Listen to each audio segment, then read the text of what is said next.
আমাদের অনন্য স্টোরি সকল প্রকার পার্ট গল্প দেখতে আমাদের চ্যানেলটি সাবস্ক্রাইব করে পাশে থাকা বেল আইকনটিতে ক্লিক করে অল নোটিফিকেশন অন করে দিন। আমার কাছে একটা সারপ্রাইজ আছে। আমার বউকে তো এখনো ডার্ক সাইডে সুন্দরী লাগবে। অন্ডিলার জন্য দামি উইক কিনে এনেছে অভ্র। দেখলে মনে হয় আসল চুল। দাম শুনে অন্ডিলা ভিড়মি খেল। 20,000 টাকা দিয়ে পরচুল কে কিনে? অবশ্য অভ্রের মতো পাগলের পক্ষে সম্ভব সব। উইক পরার পর আর অসুন্দর লাগছে না, বরং অন্ডিলার সব দুঃখগুলো যেন সানসেটে উঠে গেল। দুর্ঘটনার পর থেকে তার চুল নিয়ে ভীষণ আক্ষেপ ছিল, এখন কোনো আক্ষেপ অবশেষে নেই। অভ্র তার কপালে চুমু এঁকে বলল, কি আর আমার বউকে বাদর বলবি? বললেই কিন্তু জরিমানা ঠুকবো। তরুণের বিয়েতে বিল্লালের পেছনে লাগা হলো ভীষণভাবে। 3 জনের মাঝে একজনই বাদ আছে। অভ্র তো বলেই বসলো, এবার একটা বিয়ে কর। চুলে পাক ধরলো বলে আমাদের বাচ্চা হয়ে যাবে কিছুদিন পর, তখন ভাইয়া থেকে কাকা হয়ে যাবি। অন্তত আমার বাচ্চা হবার আগে বিয়েটা কর। তরুণ তোর ছোট হয়ে বিয়েও করে ফেলেছে, তাও 10 বছর প্রেম করে। লজ্জা কর একটু, বলতো মেয়ে দেখি। বিল্লাল হাসি টেনে বলল, আমাকে নিয়ে তোদের চিন্তা করা লাগবে না, ইনশাল্লাহ আবিয়াত্তা থাকবো না। অভ্র কথাটার মর্মার্থ বুঝল না। বিল্লাল হাত ঘড়ি দেখে বলল, থাক, আমার কাজ আছে। কিসের কাজ তোর? বলা যাবে না, সিক্রেট। বলেই তড়িঘড়ি করে বেরিয়ে গেল বিল্লাল। ছেলেটা আজকাল খুব টালবাহানা শুরু করেছে। রাত 10টার পর তাকে মোবাইলে পাওয়া যায় না, ব্যস্ত দেখায়। অনলাইনে মেসেজ দিলেও সিন করে না। ব্যাপার যে জন্ডিস সেটা অনুমান করাই যায়, কিন্তু ঘটনাটা আসলে কি? কড়া তপ্ত খড়খড়ে রোদের মাঝে বিনা নোটিশে অঝরে বৃষ্টি শুরু হলো। কোন কুক্ষণে যে ছাতিটা বাড়ি ফেলে এসেছে তৃষা, এখন আফসোস হচ্ছে। আকাশ যদি মানুষ হতো তাহলে তার কান টেনে ছিঁড়ে ফেলতো তৃষা। এত মুডসিং কেন বাপু? এই তো ঝলমলে রোদ ছিল, কি উত্তাপ, কি তেজ সূর্যের। অথচ এখন যে ঘাপটি মেরে আছে কৃষ্ণজল ধরের আড়ালে, তেজ এখন পানি হয়ে গেছে। যাকে এসব শুধু মনের অবান্তর চিন্তা। প্রকৃতির এই মুড সুইং অঘ্রাণ মাসটাতে সহ্য করতেই হবে। আর তো 2 সপ্তাহ, তারপর পৌষ নিজেকে জাহির করবে হাড় কাঁপিয়ে। একটা ফুটো টিনের দোকানের নিচে ব্যাগখানা মাথায় দিয়ে দাঁড়িয়ে আছে তৃষা। রাস্তায় একটাও রিক্সা নেই। সবাইকে আজ স্ট্রাইক করেছে। কি যন্ত্রণা! যখনই প্রকৃতি খ্যাপাটে হবে তখনই জানের আকাল। ঠিক এমন সময় একটা মোটরসাইকেল ব্রেক করলো তার সম্মুখে। পুরুষ ভিজে একাকার পাঞ্জাবিটা গায়ে লেপ্টে আছে। সুঠাম দেহ তাই কাপড় ভেদ করেও বোঝা যাচ্ছে। হেলমেটের ঢাকা তুলে বলল, ব্যাংকার ম্যাডাম, কি লিফট লাগবে? তৃষা তীক্ষ্ণ দৃষ্টিতে তাকালো। কিছু সময় তাকিয়ে থেকে অন্যদিকে তাকালো, যেন পুরুষটিকে পাত্তা দেবার প্রয়োজন নেই। পুরুষটি অভাবেই বসে রইল। অপেক্ষা নারীর এগিয়ে আসার। সময় গড়ালো 5 মিনিট, 10 মিনিট, 15 মিনিট। এবার পুরুষের কণ্ঠের ধার বাড়ল, আমি ব্যাংকার না হলেও আমার সময়ের দাম আছে ম্যাডাম। কেউ তো তোমাকে দাঁড়িয়ে থাকতে বলেনি। তাহলে চলে যাই? দেখো যা ভালো মনে করো। ওমা! তৃষাকে অবাক করে আসলেই লোকটি বাইক স্টার্ট দিল। আশেপাশে জনমানবের ভীষণ অভাব। অসহায়ের মতো চাইল তৃষা, সত্যি সত্যি চলে যাবে নাকি? এ কেমন পুরুষ! 2 মাস আদরে বিড়ালের মতো ঘুর ঘুর করে যে প্রেমের টিকিট পেল অমনি সিংহ হয়ে গেল। এই বুঝি প্রেমিকের স্বভাব? বিল্লাল হেলমেট খুলল, চুলগুলো বাহাতে পেছনে ঠেলে বলল, তুমি কি পেছনে বসবে নাকি সত্যি চলে যাব?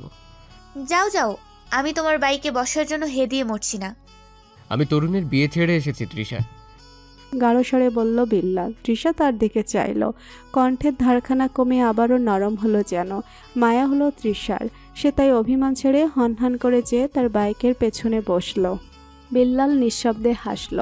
তৃষা তার ঘাড়ে হাত দিল। সেটা পছন্দ হলো না তার।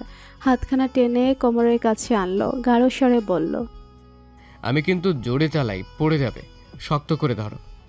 তৃষাকে নামালো তার বাসার 2 গলি আগে। বৃষ্টির ধার বেড়েছে। জনমানব একটাও রাস্তা নেই। সন্ধ্যার কালো রঙ শুষে নিয়েছে সব আলো। উপরন্ত বৃষ্টির জন্য লোডশেডিং হয়েছে বোধহয়। রাস্তার আলোও জ্বলছে না। তৃষা বাইক থেকে নামলো। লুকিয়ে প্রেম করার জ্বালা আছে। আশেপাশে চিলের মতো নজর রাখতে হয়। কখন কে দেখে ফেলে বলা যায় না তো। আসছি বলা চলে যেতে নিলেই হাত টেনে ধরল বিল্লাল। তৃষা হতবাক নয়নে চাইলে সে নির্লিপ্ত স্বরে বলল, আমার ভাড়া? কোন ভাড়া? অফিস থেকে যে নিয়ে এলাম সেই ভাড়া। হাতটা ছাড়ো বিল্লাল, কেউ দেখে ফেলবে। ভাড়া না দিলে আমি ছাড়ছি না। দুদিনের ভাড়া এখনো পেন্ডিং, 4টে চুমু বাকি আছে। আজকে 2-6টা চুমু দাও, তারপর জাহান্নামে যাও, আমি আটকাবো না। বলে হাতের বাঁধন শক্ত হলো যেন। তৃষা পড়ল বিপাকে। ছেলেটাকে যত ভদ্র ভেবেছিল সে মোটেই তেমন নয়, অসভ্য, চূড়ান্ত পর্যায়ের অসভ্য। তৃষা গাইগুই করলো, কিন্তু বিল্লাল অনড়, একদম বাঁধন ছাড়ল না। তৃষা করুণ মুখে তাকালো, কিন্তু ঝাপসা চোখগুলোতে একেবারে করুণা হলো না। ফলে আশেপাশে একবার দেখলো, না কেউ নেই, কুকুরও অবধি নেই রাস্তায়, উপরন্ত অন্ধকার। তাই ঢুক করে ঠোঁট ছুঁয়েই পালানোর ধান্দা। কিন্তু বিল্লাল তার সুযোগ দিল, কোমরখানা শক্ত করে চেপে ধরে ঠোঁট ডুবিয়ে দিল নরম অধর জোড়ায়। প্রলম্বিত চুম্বনে নারীকে মাতাল করে দেবার তীব্র আকাঙ্ক্ষা যেন। বেপরোয়া ওষ্ঠদায়ের উন্মাদনায় পিষ্ট হলো তৃষা। বিল্লালের আরেকখানা খাতপ শক্ত করে চেপে ধরেছে ঘাড়ের নিম্নাংশ। যখন শ্বাসের টান লাগলো তখন অসভ্য পুরুষের থেকে মুক্তি পেল। তৃষা হতভম্বের মতো চেয়ে রইল, কিছুই হয়নি এমন একখানা ভাব দেখিয়ে বিল্লাল বলল, বাকি পরিশোধ, এখন বাড়ি যাও। তুমি একটা আমি কি? তুমি খুব বাজে। হুম, আমি তোমার প্রেমিক সোনা। প্রেমিকদের একটু বাজে হতে হয়, এই জন্য বলছি বিয়ে করে নাও, বিয়ে করে শুদ্ধ পুরুষ হয়ে যাব। বলেই চোখ টিপ্পনি কেটে বাইকে স্টার্ট দিল। তৃষা সেখানেই দাঁড়িয়ে রইল, গালজোড়া গরম হয়ে আছে। কি লজ্জা, কি লজ্জা! লোডশেডিং হয়েছে অনেকক্ষণ, এখনও কারেন্টের নামগন্ধ নেই। জানালা খুলে দাঁড়িয়ে আছে অন্ডিলা, দমকা হাওয়া স্পর্শ করছে মুখবিবর। অভ্রর ঘর দেখা যাচ্ছে, তাদের ঘর দেখা যাচ্ছে। অন্ডিলার মনে হচ্ছে বিয়ের আগে জানালা সে খুলতো না, কারণ অভ্রকে দেখা যাবে তাই। অভ্রকে দেখলে তার অস্থিমজ্জায় অগ্নিসংযোগ হতো, অথচ এখন প্রতি মুহূর্তেই পুরুষকে চাই তার। প্রতিক্ষণে তার জন্য ব্যাকুল থাকে অন্তঃস্থল। সম্পর্কটার কতটা পরিবর্তন হয়েছে। আনমনে হাসলো অন্ডিলা। নিজের ঘরে সেই মায়া অনুভব হয় না যতটা ওই বাড়ির ঘরে হয়। দিন তো কম হলো না, এবার শ্বশুর বাড়ি যাবে অন্ডিলা। আর মন টিকছে না কেন যেন, নিজের বাড়ি যাবে সে। নে কফি। গাঢ় স্বরে নড়ে চড়ে উঠল অন্ডিলা। পাশে ফিরতেই আধারে অভ্রর অবয়ব দেখল। অন্ডিলার দিকে কফির কাপ এগিয়ে দিল সে। কফিতে চুমুক দিল অন্ডিলা। অভ্র তখন বলল, অন্ধকার এখানে দাঁড়িয়ে আছিস কেন ইন্দ্রি? ভাবছিলাম কি? এই যে মানুষের জীবন কত বদলায়। যেমন? তোর মনে আছে আমি আগে এই জানালাটা সবসময় বন্ধ করে রাখতাম যেন তোকে না দেখতে হয়, আর তুই করে শার্ট ছাড়া পর্দা না টেনে ঘুরতি। হ্যাঁ, তোকে পটানোর ট্রাই করতাম, আবার খোলা হালকা আলোমস বুক দেখে যদি পটে যাস। অসভ্য। অভ্র হাসলো শব্দ করে। অন্ডিলা ভাবুক স্বরে বলল, গত বছরও আমি ভাবিনি তোর সাথে একসাথে দাঁড়িয়ে কফি খাবো। খুব ভালো লাগে জানিস, কতটা পথ পেরিয়ে এলাম, তাই না? আচ্ছা অভ্র, কি? তুই আমাকে কেন বিয়ে করেছিস? অন্ডিলার প্রশ্নে হতচকিত হলো অভ্র। গলার কাছে কাটা বিদ্ধ যেন। অনুভূতিগুলো কেমন তেতো হয়ে গেল। সে অন্ডিলাকে ভালোবাসলেও অস্বীকার করার তো জো নেই। বিয়েটা সে দাদার শর্তেই করেছে। দাদাকে হারানোর জন্য অন্ডিলাকে নিজের প্রেমে পড়তে বাধ্য করেছে, দুর্বল করেছে। তার উদ্দেশ্য ছিল অসৎ, কুৎসিত। এত সুন্দর সংসারের পেছনে সত্যটা যে নোংরা। অন্ডিলা যদি কখনো জানে অভ্রর প্রণয়ের পেছনে কখনো কুৎসিত উদ্দেশ্য ছিল, সে কি মেনে নিবে সত্যটা? সে বুঝতে চাইবে অভ্র কখনো টাকার জন্য তাকে বিয়ে করেনি। হ্যাঁ, হয়তো হন্যে হয়ে তড়িঘড়ি করে সে টাকার লোভে বিয়ে করেছে, কিন্তু সে অন্ডিলাকে মন থেকে ভালোবাসে। তার ভালোবাসায় খাদ নেই। অন্ডিলা কি বুঝবে তা? মিথ্যার উপর জীবন কাটানো যায় না। অভ্র সত্যটা বলতে ইচ্ছে হলো, কিন্তু সাহসে কুলালো না। এখনও সে সম্পূর্ণ সুস্থ নয়, আর একটু সুস্থ হোক, তারপর না হয় বলা যায়। অভ্রকে চুপ থাকতে দেখে আবার শুধালো অন্ডিলা, ওই অভ্র। ধ্যান ভাঙল অভ্রর। কিছু না বলেই নিজেকে সামলাতে তড়িঘড়ি করে গরম কফিতে চুমুক দিল সে। অমনি ঠোঁটখানা পুড়ে গেল, সস করে উঠল জ্বলনের প্রভাবে। মুখ চেপে ধরে কফির মগ রেখে দিল সে। অন্ডিলার সাথে সাথে বলল, কি হলো, পুরলো? হ্যাঁ। অন্ডিলা হাসলো। পাশের ছোট টেবিলে মগটা রেখে এগিয়ে এলো সে। আধারের মাঝেও চোখের আলোয় যেন দেখতে পেল তাকে অভ্র। অন্ডিলা কাছে এসে তাকে অবাক করে তার গলা জড়িয়ে ধরল। নরম ঠোঁট জোড়া পোড়া অংশে ছুঁয়ে মাতাল স্বরে বলল, মলম চাই বাবু? অভ্র অবাক হলো, বিস্মিত স্বরে শুধালো, হ্যাঁ। কথা দিচ্ছি ব্যথা দিব না। অন্ডিলার মনোবাঞ্ছা বুঝতে কষ্ট হলো না অভ্রর। প্রণয়নীর এমন অচেনা রূপ পুরুষত্বায় উদিত করল নিষিদ্ধ কামনা। কোমরখানা টেনে ফেলবো শরীরটাকে নিজের সুঠাম দেহের সাথে মিশিয়ে গম্ভীর স্বরে বলল, আগুন খেলিস না বাবু। ক্ষতি কি? পুড়লাম না হয়। মোমো তো আগুনের কাছে গলে নিঃশেষ হয়ে যায়। আমিও না হয় একটু ছাই হলাম, অন্তত নিজের পুরুষের কাছে পুরব, আক্ষেপ নেই তাতে। অনিলার মাতাল চোখের ভাষা আরও মাতাল করল অভ্রকে। বাহিরে প্রবল শব্দে বিদ্যুৎ চমকাচ্ছে। সে আলোকচাঠা গলে পড়ছে ঘরের মেঝেতে। অভ্র সে আলোয় সূক্ষ্ম চোখে দেখল তার প্রিয় নারীকে। ক্ষিপ্রভাবে কোলে তুলে নিল সে। অনিলা মিশে গেল তার মাঝে। বাহিরের প্রকৃতির উন্মাদনা স্পর্শ করল ঘরের প্রতিটি কোণ। সুপ্ত নিষিদ্ধ চাহিদার প্রস্ফুটন হলো। একে অপরের মাঝে প্রণয়ের নেশায় মাতল নরনারী। লজ্জার সাক্ষী হলো দেওয়াল আর একরাশ নীরবতা। অনিলার MRI করা হয়েছে। ফোলা অংশ কমে গেছে। আঘাতে ক্ষতিগ্রস্ত অংশ এখন ধীরে ধীরে সুস্থ হচ্ছে। সময় আরও লাগবে, কিন্তু এখন তাকে সুস্থ বলা যায়। নিজের বাসা থেকে শ্বশুরবাড়ি চলে এসেছে সে। আজ অভ্রর জন্মদিন, বিশেষ একটি দিন। এমন দিনে উপহার হিসেবে নিজের মনের কথাগুলো বলবে অন্ডিলা। প্রেম নিবেদন করবে বিশেষ ভঙ্গিতে। তাই নিজেই দুপুরে রান্না করেছে সে। যদিও কানন বাধা দিচ্ছিল। অভ্র জানলে ঘর মাথায় করবে, কিন্তু অন্ডিলাও কম চালাক না। বান্দা দোকানে যেতেই সে এই কাজ করেছে। কেক অর্ডার করেছে দোকান থেকে। সন্ধ্যাবেলায় যখন অভ্র আসবে একেবারে চমকে দিবে। সেজন্য একখানা লাল জামদানি বেছে নিয়েছে সে। কিন্তু শাড়ির সাথে কি গয়না পরবে বুঝতে পারছে না। শাশুড়ির কাছে চাইলে মন্দ হয় না। কাননের অনেক গহনা। মহিলা কিছু করুক না করুক, কেনাকাটায় একেবারে সিদ্ধ হস্তি। তাই অন্ডিলা তার কাছে গহনা চাইতে গেল। ঘরে প্রবেশই করছিল অমনি দাদাজানের ভারী স্বর কানে এলো। আমি ভেবেছি অভ্রকে এবার ওর টাকা বুঝিয়ে দেবো বৌমা। অনেক তো হলো লুকোচুরি। সে তার কথা রেখেছে, বিয়েটা করেছে, নাত বউয়ের ভালোবাসা আদায় করেছে। সে আমার দেওয়া সত্ত্ব পূরণ করেছে। এবার আমার টাকাটা তার প্রাপ্য। কি বলো?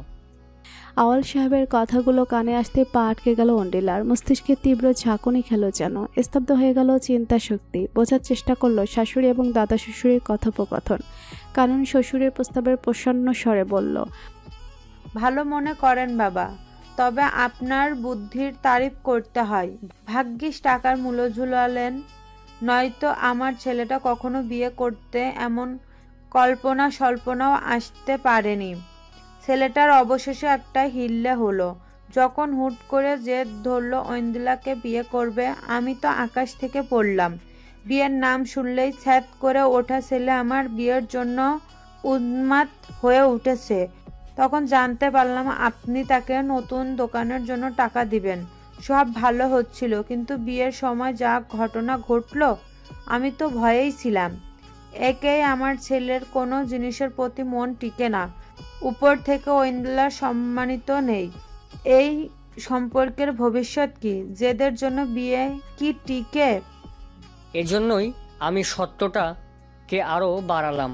বললাম, যদি 1 বছরের মাঝে নাতির মুখ না দেখাও তবে আমি টাকা দিব না। আমার নাতিরও সত্য মেনে নিল। বাকুই বংশের ছেলে তো, সত্য হারার পাত্র না। তবে মানতে হবে নাতির মুরদ আছে। ঠিক ঐন্দ্রিলাকেই নিজের বাসে নিয়ে এসেছে। যে মেয়ে তাকে দেখলে খ্যাক করে উঠত, সেই মেয়ে তাকে চোখে হারায়। জন্মদিনে তার জন্য রান্না করেছে, ভাবা যায়? এখন আমার চিন্তা নেই বৌমা। আমার প্রপুত্রের মুখ দেখে এখন মরতে পারবো। তাই চিন্তা করছি শুধু টাকা নয়, ঘাটের জমিটাও ওর নামে লিখে দেব। কি বলো বৌমা? অন্ডিলার মনে হলো তার পুরো শরীরটা অসাড় হয়ে গেছে। সত্যের তীব্র আঘাতে তার তিলে তিলে গড়া বিশ্বাস টলমলে হয়ে গেল। সংসার সংসার বলে অকৃত্রিম মায়ায় জড়িয়েছিল, তা কি কেবল ছলনা ছিল? সব মিথ্যে ছিল। শুধু টাকার জন্য অভ্র তার সাথে নাটক করেছে। এত যত্ন, আহ্লাদ, স্নেহ সবই কি মিথ্যে ছিল? সব কিছু কেবল ঠুনকো শর্তের জন্য? আর দাঁড়িয়ে থাকতে পারল না অন্ডিলা। ক্লান্ত পায়ে নিজের ঘরে গেল, বিছানায় বসলো সে। ঘরময় সুখময় স্মৃতি দেয়ালও সাক্ষী দিচ্ছে তাদের মুহূর্তগুলো। মাথার পেছনটা তীব্র ব্যথায় ছাঁচিয়ে উঠছে। ঘরের প্রণয় মুহূর্তগুলো খুব তিতকুটে লাগছে। বিছানার উপর শাড়িটা পরে আছে। অভ্রের জন্য একটা কালো ঘড়ি কিনেছিল, বাইরে যেতে পারছে না বলে অনলাইনে অর্ডার করেছিল সে।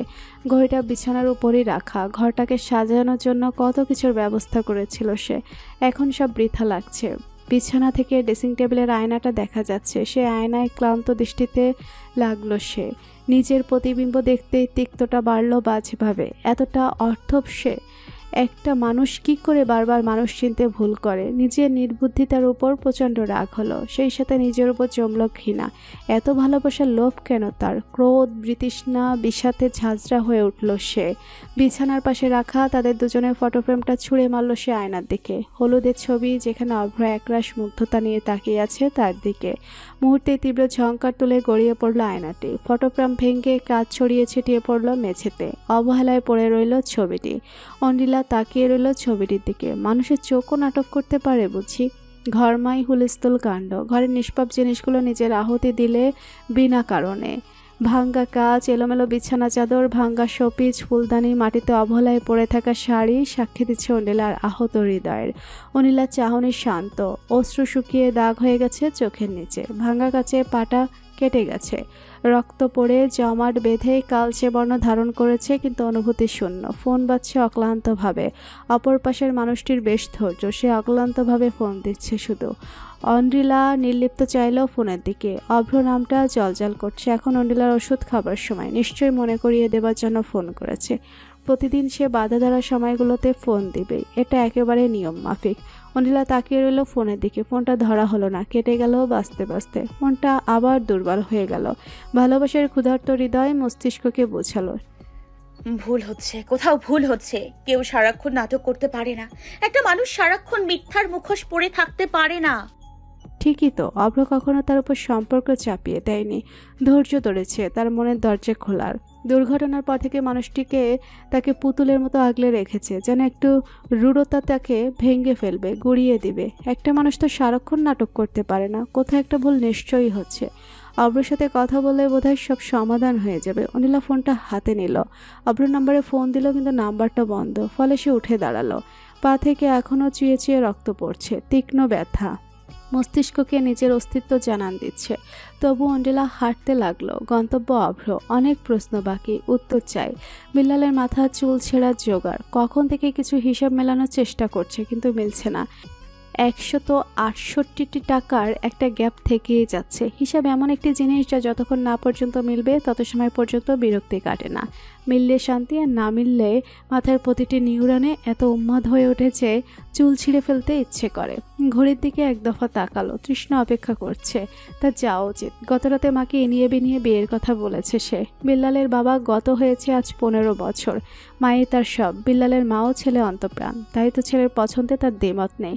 শুধু একটাই চিন্তা, সেটা হলো তৃষার পরিবার। সচ্ছল পরিবারের মেয়ে সে। তাদের মতো পরিবারে মানিয়ে নিতে পারবে? বিল্লালের মা একটা ছোট ছোট এনজিওতে চাকরি করতেন। সেই টাকা দিয়ে টেনে টুনে সংসার, ছেলের পড়াশোনা চালাতেন। ছেলে অনার্স শেষ করে অভ্রের সাথে ব্যবসায় যোগ দিয়েছে। যেহেতু তার নিজের কোনো অর্থ নেই, তাই সে ম্যানেজার হিসেবেই ছিল। অভ্র বন্ধুর জায়গাতেই তাকে রেখেছে, কখনো কর্মচারীর মতো আচরণ করেনি। বিল্লালের যা বেতন, তাতে মোটামুটি মা ছেলের বেশ ভালোভাবেই চলে যায়। সম্পত্তি বলতে দাদাবাড়ি থেকে পাওয়া 3টি ঘর আর বিল্লালের একটি মোটরসাইকেল, সেখানেই তাদের অবস্থান। সেই সব কিছু জানে, তবুও সে আসন্ন বিপদ সম্পর্কে অবগত। নীলাদ্রির মতো ছেলেকে যদি সরকারি চাকরির মূল ঝুলায় শ্বশুর, তাকে না জানি কোন অস্ত্রে বধ করে। অভ্রকে জানিয়েছে ব্যাপারখানা। বিল্লাল চেয়েছিল একটা ভালো বেতনের চাকরি খুঁজতে, কিন্তু তাতে অভ্রর চাকরি ছাড়তে হতো। এত বিশ্বাসী মানুষ এবং বন্ধুকে হারাতে চায় না অভ্র, তাই অভ্র তাকে একটা প্রস্তাব দিয়েছে। অভ্র তাকে তার ব্যবসার 25% মালিকানা দিতে চায়, যার মূল্য বিল্লাল কখনো তাকে ছেড়ে যাবে না। বিল্লাল এই ব্যবসার পেছনে কম শ্রম দেয়নি। এই ব্যবসার সাফল্যে বিল্লালের ভূমিকা অনেক, তাই তাকে 25% অংশীদারিত্ব দেওয়া ভুল নয়। তাই বিল্লালের কাজের চাপ বেড়ে গেছে। আগামীকাল তৃষার বাবার সাথে দেখা করবে সে, তাই এই হিসেবে ঝঞ্ঝাট আজ শেষ করবে। কিন্তু তৃষার সাথে দেখাও করতে হবে, মেয়েটির ছুটি হয়ে যাবে। বিল্লাল আবার হিসেবে মুখ গুজল। বিল্লাল সাহেব কি ব্যস্ত? চিকন মেলে কণ্ঠে চোখ তুলে তাকালো বিল্লাল। হতবাক স্বরে শুধালো, এ কি, তুমি এখানে? কেন আশা বারণ? পাপ করে ফেললাম? তৃষার প্রশ্নে ভেবাচেকা খেয়ে গেল বিল্লাল। ব্যস্ত হয়ে বলল, না না, সেটা কখন বললাম? তুমি ভুল বুঝছো। বুঝেছি, আর কথা ঘুরিও না। তোমার কাছে আসিনি, এসেছি ব্যাংকের বার্তা নিয়ে। অভ্র কোথায়? ওকে ফোনে পাচ্ছি না। ও একটা ক্লায়েন্টের কাছে গেছে। আমাকে বলো। আচ্ছা, কাল একবার ব্যাংকে এসো তো। ঢাকা থেকে ভিজিটে আসছে। অভ্র লোন বাড়ানো নিয়ে কথা হবে। এই নাও লেটার, আমি চললাম। বলে যেতে নিলেই হাত টেনে ধরল বিল্লাল। তৃষাকে নিজের কাছে টেনে শুধালো, তাহলে আমার কাছে আসুনি? আজ্ঞে না। কষ্ট পাইলাম কিন্তু। পাও, আমার কি? এভাবে প্রেমিককে শাস্তি দিলে কিন্তু ভোগান্তি আছে। কি ভোগান্তি? বিল্লাল কথাটা শেষ করার সুযোগ পেল না। তার পূর্বে এলোমেলো ভঙ্গিতে প্রবেশ করলো অন্ডিলা। তাকে খুব অন্যরকম লাগলো যেন। চোখ মুখ শুষ্ক মলিন। এসেই শুধালো, অভ্র আছে? বিল্লাল সে প্রশ্নের উত্তর না দিয়ে পাল্টা শুধালো, তোমাকে এমন লাগছে কেন? শরীর খারাপ নাকি? আমি ঠিক আছি। অভ্র কোথায় সেটা বলো। ওর ফোনটা বন্ধ আসছে। ক্লায়েন্টের সাথে গেছে, তুমি বসো না। অন্ডিলার কিছু ভালো লাগছে না। অভ্রের সাথে কথা বলাটা জরুরি, খুব জরুরি। তাকে অন্যমনস্ক দেখে তৃষা চেয়ারটা এগিয়ে বলল, তুমি বসো ইন্দ্রিলা, তোমাকে অসুস্থ লাগছে। এত সময় বাদে তৃষাকে খেয়াল করলো অন্ডিলা। তৃষাকে দেখতে হৃদয়ের তিক্তটা আরও গাঢ় হলো। নিজের বৈশিষ্ট্যের বিরুদ্ধে সে জঘন্য একটি কাজ করে বসলো। হয়তো তৃষাকে কথা শুনিয়ে দিল, তাও কটু কথায়। রূঢ় স্বরে বলল, তুমি এখানে কি করছো? তৃষা বেশ অপ্রস্তুত হলো অন্ডিলার কণ্ঠে। বিল্লালের দিকে তাকালো একবার, নিজের অস্বস্তি লুকিয়ে সহজ গলায় বলল, অভ্রর কাছে এসেছিলাম ব্যাংকের বিষয়ে, একটা নিউজ দেবার ছিল। তুমি কি ডাকবাহক? না মানে তোমারই আসতে হয়েছে, আর কেউ ছিল না? খুব তীক্ষ্ণ স্বরে শুধালো অন্ডিলা। এটা ভুল নয় যে এই সামান্য বিষয়ে তৃষার আসার প্রয়োজন ছিল না, কিন্তু সে এসেছে বিল্লালের সাথে দেখা করতে। তৃষা কথাটা চেপে গেল, নিচু স্বরে বলল, ছিল, কিন্তু নিউজটা দেওয়া খুব জরুরি ছিল। অভ্র আমার ফোন ধরছে না, তাই আসা। আচ্ছা তৃষা, তোমার সমস্যাটা কি বলো তো? বুঝলাম না ঠিক। মানেটা খুব সহজ তৃষা। তুমি ছেলে মানুষ নও, অভ্র বিবাহিত, ক্লাস 10-এর অপূর্ণ প্রণয় এখন পূর্ণ করার স্বপ্ন থাকলে আমি বলবো তুমি স্বপ্নটা ছেড়ে দাও তৃষা। নানা উছিলায় অভ্রর আগে পেছনে ঘোরা, তার সাথে গলে গলে পড়া ব্যাপারগুলো দৃষ্টিকটু। সেদিনের ঘটনা কিন্তু আমি ভুলিনি তৃষা। তুমি যদি ভেবে থাকো আমার বরের গায়ে তুমি ঢলে পড়বে আর আমি চুপ থাকবো, তবে ভুল। আমি আমার জিনিস কারোর সাথে ভাগ করায় অভ্যস্ত নই। যদি আমার জিনিস নিতে হয় তবে তোমাকেও তার কঠিন দাম দিতে হবে। অন্ডিলার কথাগুলো চাবুকের মতো আঘাত করলো তৃষার আত্মসম্মানের দেওয়ালে। কান ঝাঁচিয়ে উঠল। ইহজীবনে তার চরিত্রে এমন কালিমা কেউ লেপতে পারেনি। সে কিনা বিবাহিত পুরুষের সাথে সম্পর্কে জড়াতে চাইছে। এত বড় মিথ্যে অপবাদ। তীব্র অপমানে মুখে লাল হয়ে উঠল মেয়েটির। বিল্লাল অন্ডিলার উদ্দেশ্য বলল, ভাবি আপু, তোমার কোথাও ভুল হচ্ছে। না, আমার কোথাও ভুল হচ্ছে না বিল্লাল। আমি তো না জেনে বলছি না। সে তখন প্রতিবাদ করে উঠল তীব্রভাবে, তুমি আসলে কিছুই জানো না ঐন্দ্রিলা। তুমি আসলে কুয়োর ব্যাং, যার কাছে আকাশটা খুব ছোট আর গোল। তাই তো আজ আমাকে অপবাদ দিতে তোমার বাচ্ছে। শোনো ঐন্দ্রিলা, আমার ঠেকা পড়েনি তোমার বরকে নিয়ে টানাটানি করব, তার উপর গলে পড়ব। এইসব তোমার বরের পরিকল্পনা ছিল। আমার টার্গেট ফিল আপে ক্লায়েন্ট দরকার ছিল, আর তোমার বরই তোমাকে প্রেমে ফেলতে একটা মেয়ে সঙ্গ। তাই আমরা একে অপরকে সাহায্য করি, এতটুকুই। অভ্র জানতো তুমি মুখে যাই বলো না কেন তুমি একটা বোকা মেয়ে। প্রেমে পড়তে তোমার সময় লাগবে না। অন্য মেয়েদের মতো তুমিও অভ্রকে কারোর সাথে সহ্য করবে না। নিজে হেঁটে ওর কাছে ধরা দিবে, আর ওর পরিকল্পনা সফল হবে। তুমি ওর প্রেমে ধরা দিলে ওর সাথে সুষ্ঠুভাবে সংসার করলে তো দাদার কাছ থেকে সে টাকা পেয়ে যাচ্ছে। আফটার অল সে তো টাকার জন্য তোমাকে বিয়ে করেছে। বিল্লাল তৃষাকে বাধা দিতে চাইল, কিন্তু সে থামল না। অনিল স্তব্ধ তাকিয়ে রইল। ছলছল করছে তার চোখে ভাঙ্গা স্বপ্নের হাহাকার। তৃষা তোয়াক্কা করল না তার ভঙ্গুর মনস্থিতি। বিদ্রুপ টেনে বলল, তুমি তো মনে হয় জানো না, তাই না? অভ্র তোমাকে টাকার জন্য বিয়ে করেছে। দোকান করতে অ্যাডভান্স লাগতো, তুমি সেই টাকা পাওয়ার মাধ্যম, আর আমি তোমাকে প্রেমে ফেলার মাধ্যম। আমার এত খারাপ দিন আসেনি যে অভ্রকে নিয়ে চিন্তা করব। অনিলার ভেতরটা দুমড়ে মুচড়ে যাচ্ছে। তার মনে হচ্ছে কেউ ভোঁতা ছুরি দিয়ে আঘাতের মতো আঘাত দিতে ক্ষতবিক্ষত করে দিচ্ছে হৃদয়টা। এতদিন খুব যত্নে লালিত প্রণয় ফুলটাকে কেউ রুক্ষভাবে উগড়ে ফেলল যেন। বারবার স্বার্থন্বেষী মানুষদের স্বার্থোদ্ধারের মাধ্যমে কেন হয় সে? প্রথমে সৌরভ, এখন অব্র। সবাই শুধু স্বার্থের দায়ে তার সাথে ভালোবাসার নাটক করে। কি নির্মম পরিহাস ভাগ্যের। অনিলা দাঁড়াতে পারল না, চলে যেতে নিলে বিল্লাল বলল, ভাবি আপু, কোথায় যাচ্ছ? আমার মনে হয় তোমার অব্রর সাথে কথা বলা জরুরি। অনিলার কঠিন স্বরে উত্তর দিল, কেন প্রয়োজন নেই? আমার উত্তর আমি পেয়ে গেছি। বলে সে ক্লান্ত ভঙ্গিতে পা বাড়ালো। বিষণ্ণ মনটাকে জোর করে টেনে নেওয়া শুধু। বিল্লাল বারবার অভ্রকে ফোন দিচ্ছে, কিন্তু ফোনটা বন্ধ। মেজাজ খারাপ হয়ে যাচ্ছে, ফলে রাগী স্বরে তৃষার উদ্দেশ্যে বলল, কি প্রয়োজন ছিল তৃষা এত কথা বলার? তৃষা শক্ত মুখে বসেছিল। বিল্লালের এমন কথায় তার ছাই পা রাগ ফুসফুলিঙ্গের রূপ নিল। ক্ষিপ্ত স্বরে বলল, প্রয়োজন ছিল ঐন্দ্রিলার একটু রিয়েলিটি চেক হওয়া প্রয়োজন। আর তুমি এখন ঐন্দ্রিলার পক্ষ নিয়ে মোটেই কথা বলবে না বিল্লাল। তৃষা, শান্ত হও। না, আমি শান্ত হব না। কেউ আমার চরিত্রে আঙুল তুলবে আর আমি চুপ করে বসে থাকবো? আমি কি ফেলনা মেয়ে, কোনো চিপ ক্যারেক্টারলেস মেয়ে নাকি যে বিবাহিত পুরুষকে চাইবো? আর তুমি আমাকে বলছো শান্ত হতে? নাকি তুমিও আমাকে এমন ভাবো বিল্লাল? এই জন্য কি আমাকে এড়িয়ে যেতে তুমি? তৃষার প্রশ্নের বানে ক্ষতবিক্ষত হলো বিল্লাল। মেয়েটির মুখমণ্ডল রক্তিম বর্ণ ধারণ করেছে, মুখভাব কঠিন। বিল্লালকে চুপ করে থাকতে দেখে তৃষা আরও অধৈর্য হলো। চাপা আর্তনাদ প্রকাশ পেল। তুমি চুপ করে আছো কেন? কারণ আমি এখন যাই বলি না কেন তুমি বুঝবে না, তাই বলছি ঠান্ডা হও। তুমি ঠান্ডা হলে আমি উত্তর দিব। আমি ঠান্ডাই আছি, বেশি কথা বলবে না। আমার প্রশ্নের উত্তর আগে দাও। আমাকে কেন এড়িয়ে চলতে? আমাকে এত অপছন্দ করতে কেন তুমি? কারণ আমি তোমার প্রেমে পড়তে চাইনি। সে স্তম্ভিত হলো। এমন উত্তরের জন্য যেন প্রস্তুত ছিল না সে। বিল্লাল মৃদু স্বরে বলল, আমি কখনো তোমার প্রেমে পড়তে চাইনি তৃষা, তুমি বাধ্য করেছো নয়তো? আমি স্বপ্নেও ভাবিনি ক্লাসের নেকুপিসির প্রেমে আমি আপাদমস্তক ডুববো, তাই এড়িয়ে যেতাম। তৃষার কথা বাড়ানোর সুযোগ পেল না। রাগটা গলে যাচ্ছে, যা খুবই অনুচিত কাজ। অব্রর ফোনে চার্জ নেই, ক্লায়েন্টের সাথে মিটিং শেষ। ব্যাটা খুব পাকিয়েছে, মাথা ধরিয়ে দিয়েছে। এখন আর দোকান যাবে না সে, সরাসরি বাসা। অনিলের সাথে কথা হয়নি সারাদিনে। মেয়েটা তখন ফোন ধরেনি, ব্যস্ত ছিল কি? আচ্ছা, তাকে চমকে দিলে কেমন হয়? এখন অব্রর বাসায় যাবার সময় নেই, আজ তার জন্মদিন। নিশ্চয়ই অনিলা কোনো সারপ্রাইজের ছক কষেছে। হুট করে পৌঁছে তার পরিকল্পনা ভেস্তে দিলে কেমন হয়? রেগে লাল হয়ে যাবে, আর সেই রাগে মুখখানা চোখ মুদে দেখবে অব্র। যে ভাবা সেই কাজ। অব্র রওনা হলো বাসার পানে। বাসায় আসতেই দেখা গেল বসার ঘরে সবাই থমথমে মুখে বসে আছে। অব্র সহজ গলায় শুধালো, কি হয়েছে? ঐন্দ্রিলা বাসায় নেই, কোথাও পাচ্ছি না। ও বাড়িতেও যায়নি, কোথায় গেল কেউ জানে না। ফোন দিচ্ছি কখন থেকে, ফোনটাও বন্ধ। আমার তো ভয় করছে। কাননের কণ্ঠে তীব্র দুশ্চিন্তার ছাপ। তার উজ্জ্বল সুন্দর মুখখানা শুকিয়ে গেছে। শ্বশুরের সাথে কথা বলে নিজের ঘরে এসে বসতেই তীব্র ভাঙচুরের শব্দ কানে এলো। ভর দুপুরে এমন বিকট শব্দটা কোথা থেকে আসছে? আজকাল হুট করে বানরে উপদ্রব হয়েছে এই এলাকায়। এই তো সেদিনের কথা, পশ্চিমের রব্বানীদের বাড়ির সাথে এমন দুপুরের সময় কোথা থেকে একদল বানরের আগমন হলো। একা বানর নয়, একেবারে আত্মীয় স্বজন গোষ্ঠী নিয়ে আগমন। মোট 7টা বানর। দাপাদাপি লাফালাফি করে একাকার অবস্থা, তাড়ানোর উপায় নেই। কি সাংঘাতিক ব্যাপার! কাছে গেলেই খামচে দেয়। ছাদটা এখন পুরোই বানরের দখলে। রব্বানীদের বাড়ির নতুন নাম এখন বানর মহল।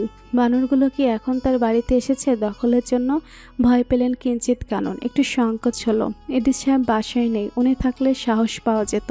অভ্রও নেই, উপরের ঘরে অন্ডিলা একা। মেয়েটা ভীষণ ভয় পেতে পারে, ফলে ভয় গেলে বানর অনুসন্ধানে উপরে আসলেন তিনি। উপরে গিয়ে প্রথমে গেলেন অভ্রর ঘরে। দরজাটা ভেজানো, হালকা ধাক্কা দিতেই খুলে গেল।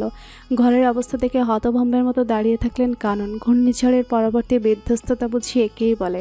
ঘরে কেউ নেই, ঘরের প্রতিটি জিনিসের ভঙ্গুর অংশ আত্মচিৎকার করে জানান দিচ্ছে অন্ডিজার অন্তঃস্থলের ঘূর্ণিঝড়ের। কাননের বুকে কু ডাকলো। তার সুন্দর করে গুছানো সংসারের টলমলে অবস্থা যেন খুব নিপুণভাবে আঁচ করতে পারলেন তিনি।